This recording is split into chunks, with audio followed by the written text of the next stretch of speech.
Hey friends! Hey friends! Hey friends!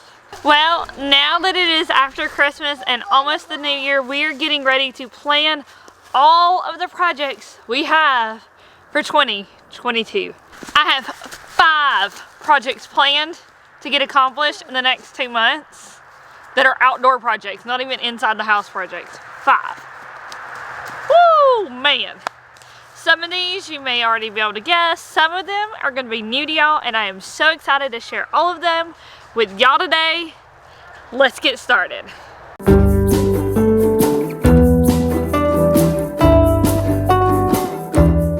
Okay, so the very first project we have coming up is to clear the permanent RV site.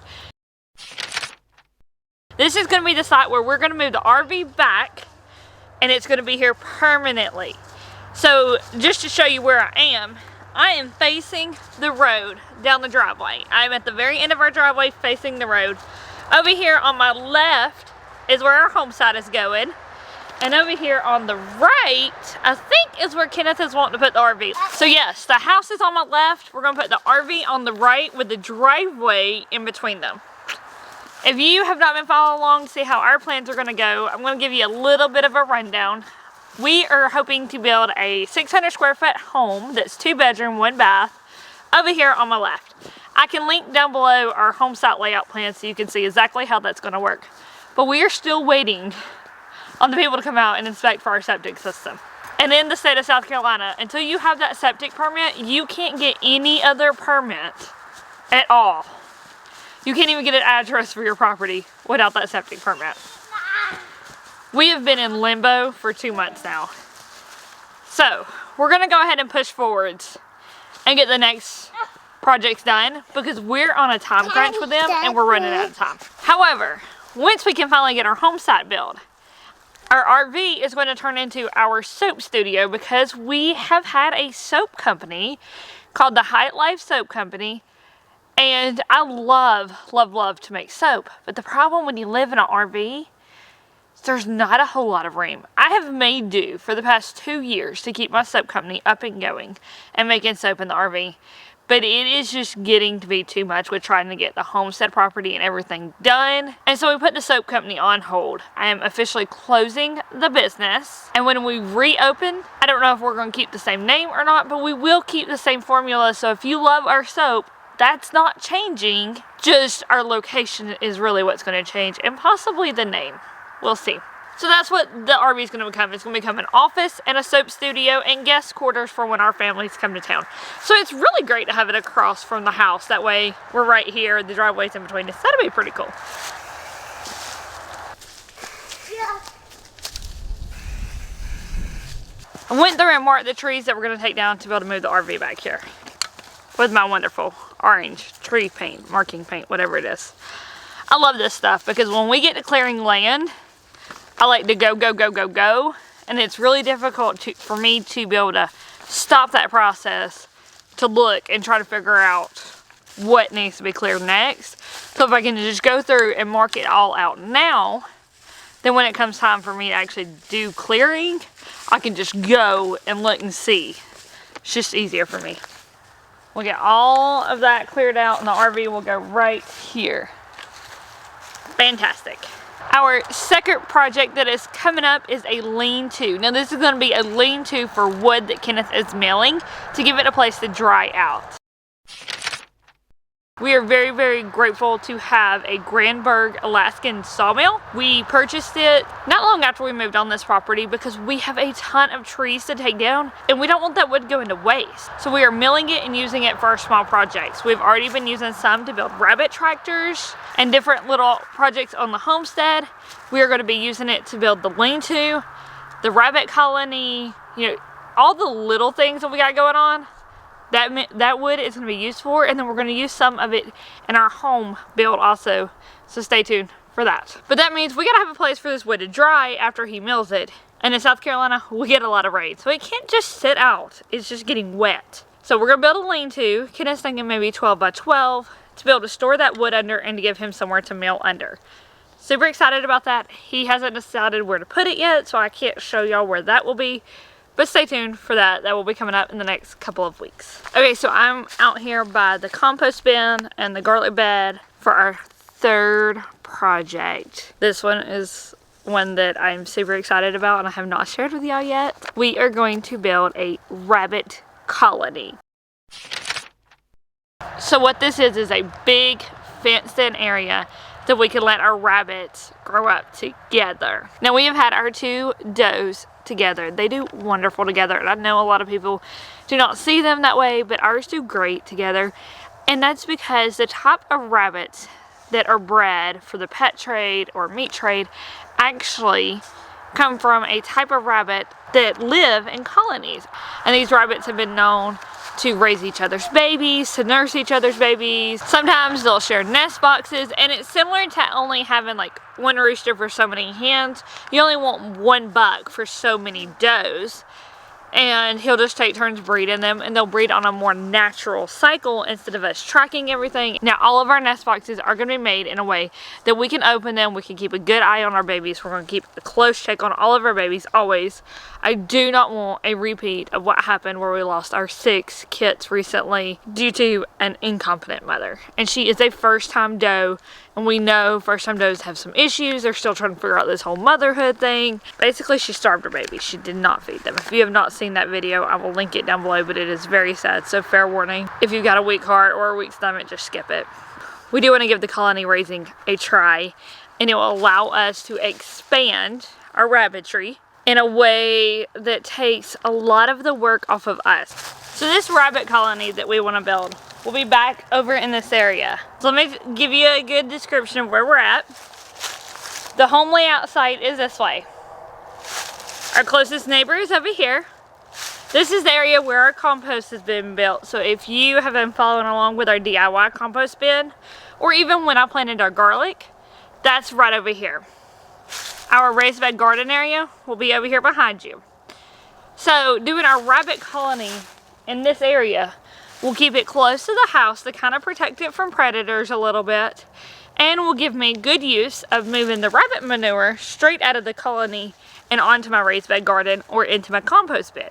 Also, when I have extra leafy greens or carrots or stuff from my garden, I can take them on over to the colony for a little snack for them. So I'm trying to think ahead and keep like items together. That way everything that I do in the future is pretty seamless. The rabbit colony will be pretty cool in the way that I've got it designed, because it will have a roof on part of it for shade. It will have man-made burrows that they can get into and kind of get a cooler area, because our summers here are very hot, which is hard on rabbits. So doing the colony will offer them an area that's underground and will stay much cooler than it will out here. It will also have a roof, obviously, for the shade, and that will have a gutter system on it that allows us to catch rainwater, which will in turn water the rabbits. So for that part, they will be fairly self-sufficient. And it will go back here behind me. Thinking a fairly large rabbitry, like 10 by 20 feet, so about 200 square feet. We can get a lot of rabbits in 200 square feet. So the rabbitry will be 10 feet this way, 20 feet that way, with the entrance down there facing towards the house, so I can come out and go into the rabbitry. Now I know a large rabbitry, some of y'all are probably thinking we've went off the deep end with rabbits, but have you looked at meat prices recently? Oh my goodness. Even the cheap, very fatty ground beef, the Walmart beef in a log, has gotten incredibly expensive. Incredibly expensive. I seen it the other day. A 5-pound log was almost $20. No, no, no, no, no, no, no. I used to be able to get a 10-pound log for right around that. That's almost twice as much. I can't do it. My budget-loving soul cannot do these meat prices right now. And I refuse to support that mess. So a lot of our meat stuff, I mean, if I can't find it on sale or find it for lower prices, we're not getting it. I just stock up when I find it on sale, and that's it. I'm not paying those crazy, ridiculous prices. Anyways, I'm not getting on that soapbox. Whew. If you want to know more about how I feel about current grocery prices, stay tuned for our Cook With Me Monday, where I'm going to discuss the 3 Rivers Challenge, the pantry challenge I'm going to take part of in January and February. I'm super excited for it. So stay tuned. Monday, Cook With Me Mondays for January and February are going to be the 3 Rivers Pantry Challenge. Super awesome. Our rabbit colony will allow us to increase our rabbitry very quickly and have more rabbit in our freezer very quickly. So, super excited for that. Okay, I don't know if y'all can figure out where I am from a previous video, but this is our raised bed garden area.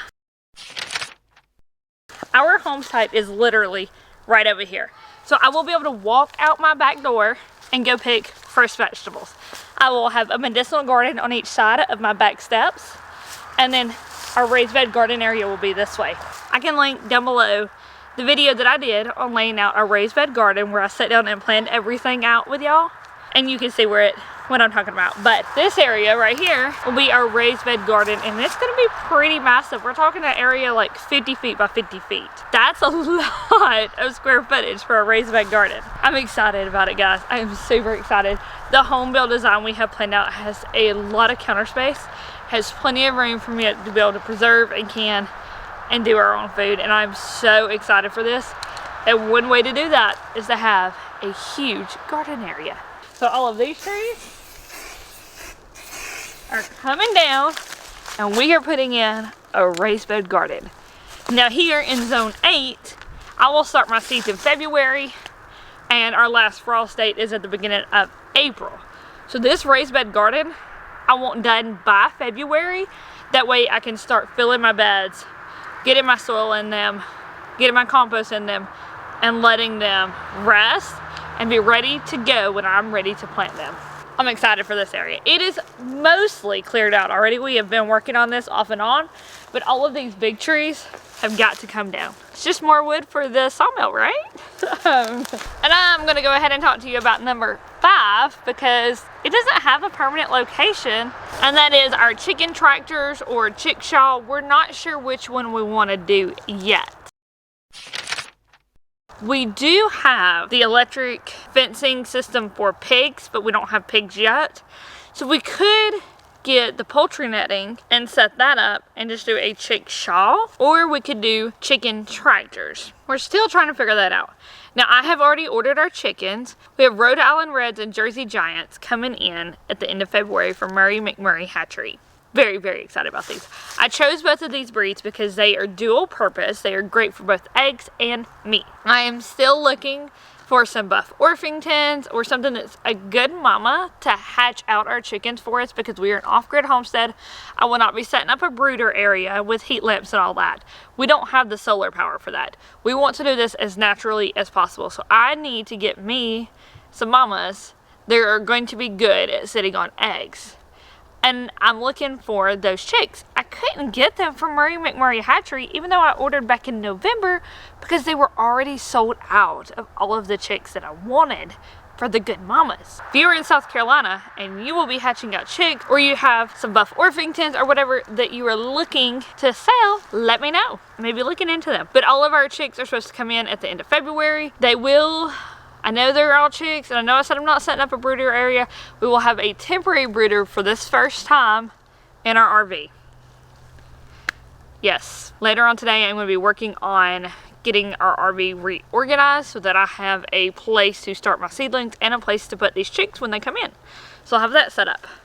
But they will be in our RV to begin with until they get a couple weeks old and they can come outside.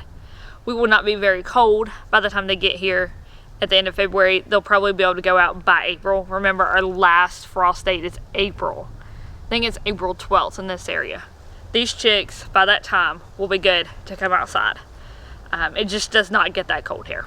But it's gonna be a lot to have 80 chicks inside for those weeks before they can come outside. It's just gonna be a lot. And it's gonna be the only time I'm willing to do it. After that, no more brooders. We want mamas that will raise the chicks for us, hatch out the chicks for us. We don't want to have to do that work. We're gonna let nature do that work. That's our 5 things we have coming up, not for 2022, for the next 2 months. And then after that, hopefully we'll be able to focus on building us a home. And then eventually pigs. We want to hear about, what do you have planned for 2022? Is your homestead staying the same?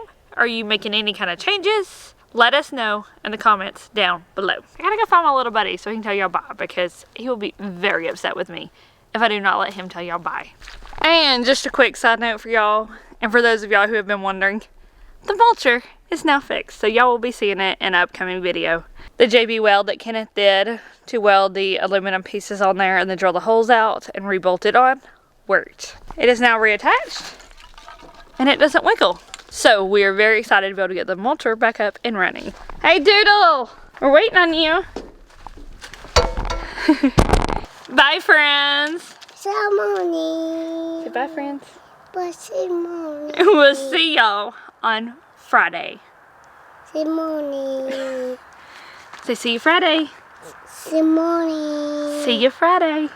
Ceremony. We're not gonna see him in the morning, we'll see him Friday. I think somebody liked Vlogmas and us vlogging every day. See you Friday. Ceremony. We will see y'all on Friday. Remember, videos are now coming out every Monday, Wednesday, Friday at 8 p.m. So we'll see y'all on Friday. Bye friends.